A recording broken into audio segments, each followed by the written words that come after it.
Let's dive into Week 14 of the Big 12 football season. I'm Pete Mundo. Heartland College Sports is where you find us covering the Big 12. And I'll tell you what, I hope that you had a better Thanksgiving weekend than I did, because I have been sicker than I have been in my entire adult life with the nastiest sinus infection combined with an ear infection like I'm 3 years old. I don't know how this, well, I know how it happened. I got it from the kids. That's how all this stuff comes, right? I got it from the kids. But I've been around sick kids. I've got 3 of them. They're 7, 4, and 1. And I have not come close to getting this sick from one of them. So we're going to power through. We'll talk Week 14 in the Big 12. I mean, I am just lit up on every antibiotic and over-the-counter medication I could find right now to put on a show for you. And if you've got some magic potion that you want to tell me about, please do drop it in the comments as well. Make sure you're subscribed if you're a Big 12 fan, and please do hit the like button on the video as well.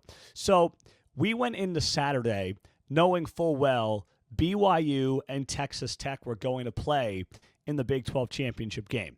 This came after Arizona State lost to Arizona on Friday night. So there was not a lot of drama in terms of what was going to happen for the Big 12 championship.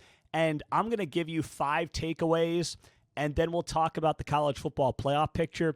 And my first big takeaway from the weekend is that unlike last year, where you had that 4-way tie atop the Big 12 championship picture, you had BYU, Colorado, Iowa State, and then Arizona State, where the tiebreaker came in. The tiebreaker was not an issue this year in the Big 12. It was nice and easy. Tech and BYU both finish 8-1. They both end up getting to the Big 12 championship game, and that's ideal for the Big 12. Their tiebreakers are finicky. No one really wants that, right? So that was takeaway number 1, is that Week 14 just didn't have a lot of juice to it for the Big 12. It was fun, and I'll get to more of what happened in the weekend, but for Tech and BYU, I mean, they were 17 and 24-point favorites in their games. And while BYU was on the ropes early, down 14-0 against UCF, they took care of business, rolled 41-21, and covered that 17.5, as I said they would, because I thought they had to in this game to impress the College Football Playoff Committee, which apparently is still not enough. But I'll get to that coming up. And Tech crushed West Virginia 49-0. My gosh, these Red Raiders. And hey, those of you who wanted me back on the Tech train to cover the spread, I did it for you, and I'm glad I did, because that was a slam dunk on Saturday. So takeaway number 2 was who became bowl eligible and who didn't. Kansas State got there, but a part of me wondered if there were some K-State fans who, actually didn't want to make a bowl game. They just wanted this thing to crash and burn with Chris Klieman. I'm not saying I agree with that. I'm not saying that's the right way to want the program to go right now. I'm just saying it seemed like there were some K-State fans who wanted that. And it seemed like I saw some K-State fans actually upset that they won the game in some respects, and trying to negatively spin the game as much as possible. I know there's a portion of the fan base that is totally over Chris Klieman. I get it. This year has not gone as planned. I understand it. But if Kleiman's looking to build towards 26, at least he has a reason to suggest now that there's something to work with. Meantime, 2 other programs came up short. Dave Aranda and Baylor lost to Houston 31-24. Think about what happened to Dave Aranda here. Dave Aranda, 2 weeks ago, it was announced by his president, Linda Livingston, that he was going to be returning for next season. And how does he reward them? By making them look like absolute utter fools. That's how Dave Aranda rewarded them. That's it. Dave Aranda got blown out by Arizona, and then he got, beat by Houston, a Houston team that had been reeling down the stretch, and now they're 5-7 and missed out on a bowl game. I mean, I can't sit here and tell you that Baylor made the right move. Now, I know the coaching carousel is what it is. So Baylor's in a spot where they were not going to get first dibs, obviously. And maybe they just figure, hey, you know what? We got to give this one more chance with Dave Aranda. I'm not sure why you come to that conclusion other than the fact that he's a great guy, which if there's anything we've learned from Lane Kiffin, yes, quality people are valuable and should matter to any company and any business. But, boy, Baylor now has come up short of expectations for 4 straight years under Dave Aranda. In 22, they went 6-7, which followed up their 12-2 season. Then they went 3-9. Then last year they go 8-5. And this year, huge expectations, they go 5-7. But he's coming back. And then there was Kansas, who needed to upset Utah to make a bowl game, but their upset bid came up short, 31-21 loss, to also finish 5-7 and miss a bowl game for a second straight year under Lance Leipold. Now, listen, Lance Leipold has allowed KU to even be in a position to talk about bowl games. They weren't having those conversations for the better part of 15 years. But last year came with a lot of hype, and then this year came with more expectations than 5-7, and they now have 2 straight years of 5-7 after going 9-4 in that magical 2023 season. So I'm a Leipold guy from the standpoint of I think he's bought himself some time with this KU team based on what this team was before he got there and what he's turned them into, which is a bowl contender consistently, something that, I think KU fans would have absolutely signed up for on a yearly basis. I think there's a portion of KU football fans that have gotten a little overconfident as to what the football program is. But the reality is last year's team was better. Last year's team had a higher ceiling, had better players, had NFL talent. The problem is that Jalen Daniels took a while to finally get comfortable again because he had missed so much time with injury. That's what happened last year. That was the better team. Now, Daniels was obviously healthy for this season, but he made some big mistakes on Saturday, and, he just didn't have the pieces around him that he had last year. Last year had some dudes on that team, but he was not up to snuff last year. So that's what also hurt him last season.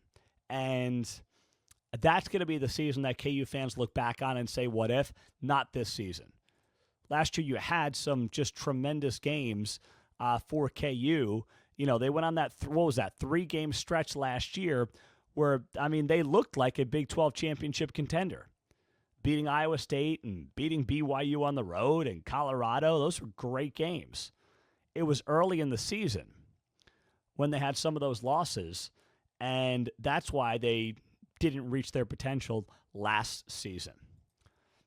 Meantime, my third big takeaway from the weekend is just the disaster that Colorado football has been this year. Deion Sanders' program went from tied atop the Big 12 last year, going to an Alamo Bowl, to going 3-9 overall and 1-8 in the Big 12. And not just that, the bigger problem is that this team regressed as the season went on. In the first half, they lost games by 7, 16, 3, and 14. In the second half, they lost games by 46, 35, 7, 25, and 10 points. The team got worse. And a lot of their big-time, big-name talent and transfer guys didn't pan out as expected.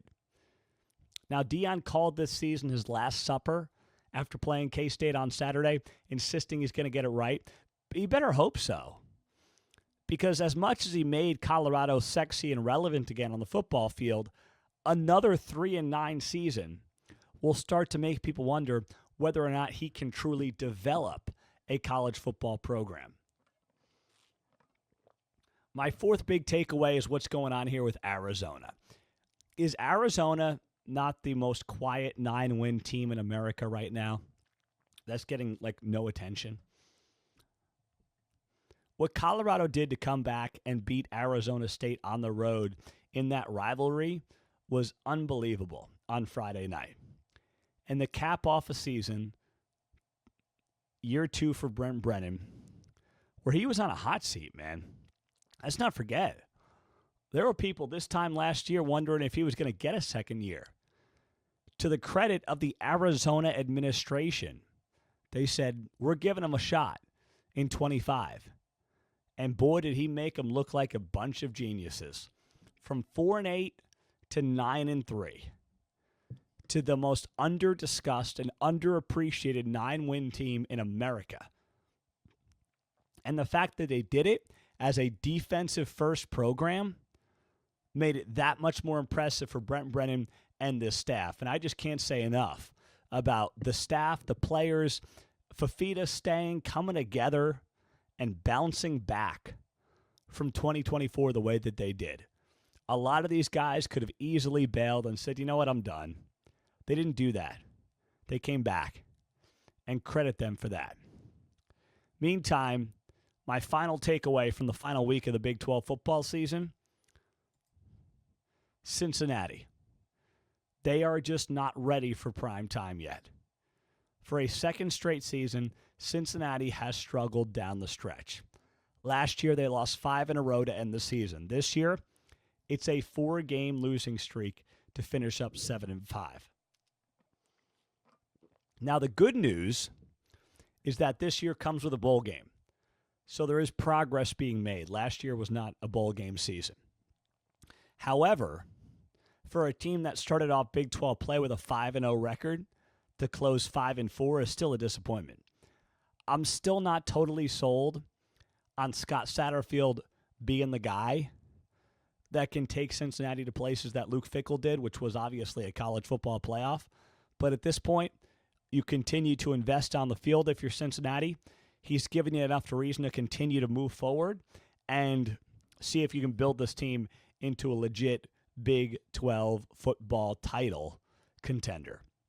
I'm Pete Mundo on Heartland College Sports. Thanks for working through this show with me here as we recap Week 14 of the Big 12 football season. Thanks for joining us as always as we look back on the season that was. Now, I want to take this conversation in a different direction, and that's talk with you about where the college football playoff stands with obviously 1 week left until the Big 12 championship game and then Selection Sunday.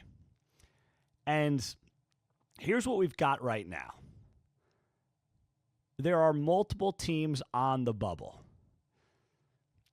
And here's what it looks like, I think, where things currently stand.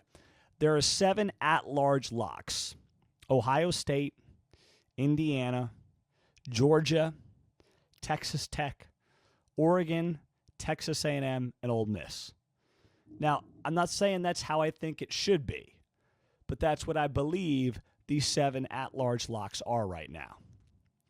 Then you have 2 conference championship locks. Let's say the ACC. Could be a little chaotic there, but whatever. And then you've got, obviously, your group of 5 champion. So that leaves 3 spots for the following potential teams. BYU, Oklahoma, Alabama, Miami, Notre Dame, Utah, Vanderbilt, and Texas. I would love for Utah to be in the mix here, but I don't think the cards fell right for Utah, unfortunately. So I don't see how Utah is able to backdoor its way into this thing. As much as I do believe Utah could play with anybody, they have not had a good final couple of weeks. Had to come back against K-State. Didn't look great at KU. Barring total chaos, I think that Utah is going to be on the outside looking in. BYU should be in the college football playoff. Let me repeat that. BYU should be in the college football playoff. I will put an asterisk there and just say, unless they get absolutely demolished and boat raced by Texas Tech. But if they play hard, if they keep this to a 7 or 14-point game, considering what Texas Tech has done to its opponents, BYU should be in. And as we look at resumes, let's not forget that BYU has the number 6 strength of record in the country. That is a reflection that an average top 25 team would have that team's record or better given the schedule. That's what strength of record is according to ESPN's metrics. ESPN's other metric, FPI, Football Power Index, has BYU at 15th in the country. That's right there with some of the other teams they're supposedly competing with for that final spot in the college football playoff, one of the final 2 spots in the college football playoff. So BYU has the resume. BYU has more top 25 wins than Oregon and Texas A&M. Okay? People say BYU hasn't played anybody. They've got more top 25 wins than Oregon and Texas A&M. Yet what do I see? Yesterday, ESPN puts up a graphic with resume comparisons, and they have Oklahoma, Notre Dame, Alabama, Michigan, and Vanderbilt. And they leave BYU completely out of the picture. It's a joke. Now, thankfully, you do have people like Joe McGuire. He's out there lobbying and advocating. He said after his game yesterday, quote, "No matter what happens, I think BYU and Texas Tech should be in the playoffs. Good job." That's my man. I'm not saying that's going to be enough. I'm just saying he's right to point that out. So I'm glad he's doing it. He's always been a Big 12 guy. He's willing to fight for this league, and we need more people like that. And Joe McGuire's now got himself to the place where he can do that. So good for him. And I appreciate him doing that as well. But, you know, you've got a Big 12 that needs to start lobbying hard. Brett Yormark did some of this on Friday night during the Arizona State-Arizona game when he was talking to the TNT broadcast, I believe it was, and I'm glad he's doing that. But, you know, he's talking to his own people there. He's got to make that case and make that pitch on ESPN. That's where it's going to matter the most because they're the ones showing absolutely zero respect for this BYU team right now that has a lot of the advanced metrics cutting in its favor. But it doesn't seem to matter, and it doesn't seem to be enough. And I'm used to the anti-Big 12 bias. I mean, I mentioned many times on the show, I started this show in 2014, the year that Baylor and TCU were in the top 4 going into the last weekend, and they both fell out of the top 4 despite having wins. It happens. I've seen it. So TCU going from 3-6 after beating Iowa State 55-3 is one of the most egregious things you'll ever see. You knew then that the entire system was jacked up. And we've been dealing with this for the better part of 10 years. So what makes you think it's going to be any different this time around? It's not. No way, no how. So now we just have to sit here and continue to lobby. But BYU can do itself a heck of a favor by keeping this thing close on Saturday. I'm not going to pick them to win, all right? Texas Tech was my preseason Big 12 pick to win the conference. I'm not going to back off it. Sorry, BYU fans, but I'm going to lobby like heck for you guys to make this playoff because your resume is worth it, your quality is worth it, and you know what? The Big 12, based on how this year has gone at the top for this league, I believe deserves that second team in. And you can have a lot of conversations about some of the teams they're supposedly up against for one of these final 2 spots. and question those resumes and question them real hard. I mean, A&M's resume really looks crappy when you compare it to, some of the other teams. After they lose to Texas, you can really look at these two and say BYU's got a better resume than A&M. A&M doesn't have a win over a team in its own conference with a better than 500 league record. It's crazy. They don't, though.